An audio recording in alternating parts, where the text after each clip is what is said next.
most teenagers that I see have got healthy self-esteem have got parents who praise a lot, really praise, and not just for things that kids do, but just who they are.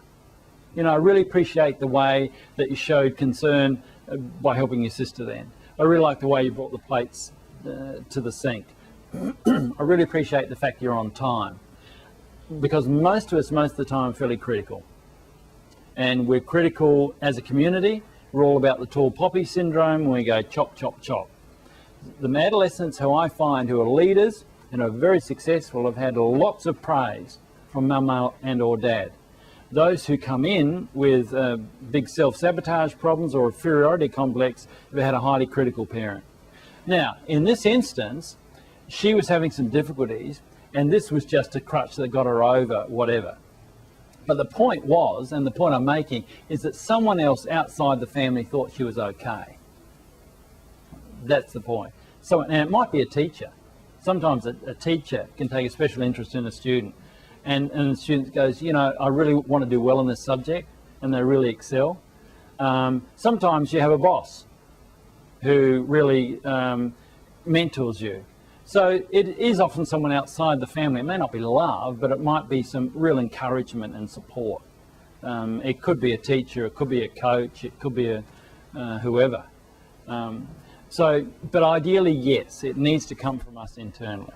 And I mean, I've written a book, I haven't got it in hard copy, it's an e-book on how to stop your self-sabotage. And one of the things I say in there, Amanda, is that we need to have a strong picture of who we are. And there are two parts, the strong picture from here, and we need to have some positive self-talk up here. The cup is half full, not half empty. Now that's something we learn, folks, believe it or not.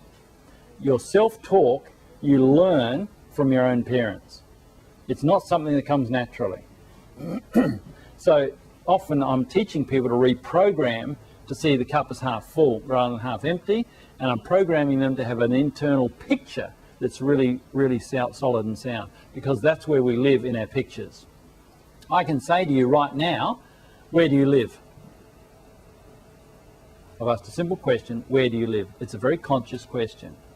I'll ask a second question, tell me your favourite room in the house. Now I asked you two conscious questions, and I know for all of you, you would have pictures going off in your head. You can't help it. It's automatic. That picture goes off in your head. So I've hit a DVD, and your DVD has gone off whether you like it or not. Now, in the same way, what I would say to you is that DVD goes off in terms of your self-confidence and your self-esteem.